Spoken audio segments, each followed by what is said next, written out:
right, and welcome back. As you guys know, I like to look at news from around the world.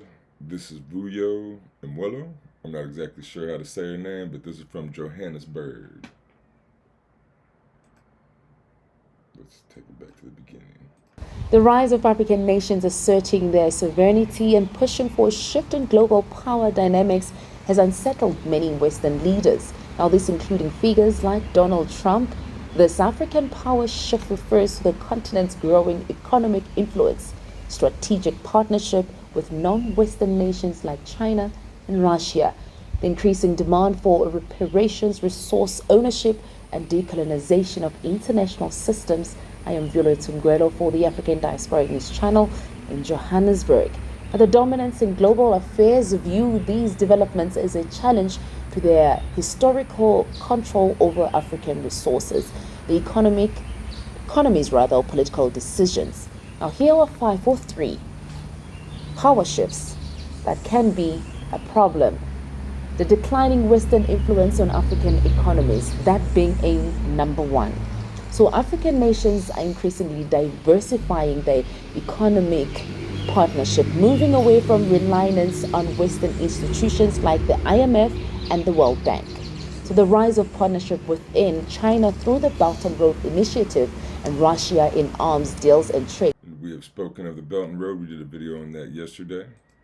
Is also seen as a threat to Western economic interests and their historical monopolies on African markets. See, I don't like that how it's got to be a threat to other people's economic interests. Why can't we all just prosper together, all work together? We're all on the same planet. I don't understand this fighting stuff. Going to be a problem. That's why they don't like it.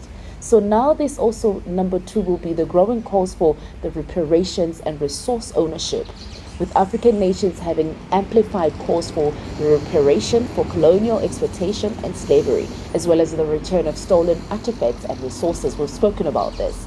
The efforts of reclaiming control over minerals like the cobalt. And if we switch to a more cooperative system rather than a competitive system, there wouldn't be as much need for reparations, because everything that we've done or that has been done, all the technology and all the where we're at now, we could share with everybody, rather than the West likes to have patents and hold stuff and keep it away from the rest of the world. We don't need to do that.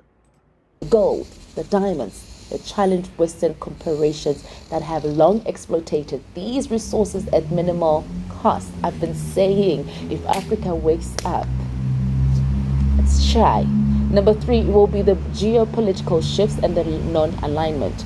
The emergence of African nations asserting the neutrality or aligning with the Eastern powers in global conflicts, such as the Russia-Ukraine war, reflects a rejection of Western dominance. The African Union's inclusion in the G20 and its increasing prominence in global forums signal a shift of global balance of power. Number 4 will be the youth and grassroots movements. Africa's youthful population is demanding greater accountability from leaders and rejecting the... Well, I hear a lot of the Western countries, our populations are slowly declining, and if they're growing or young, like our populations are old and declining, the population is young. I don't know if she said it was increasing or not, but it's at least young, so that's at least good for the population.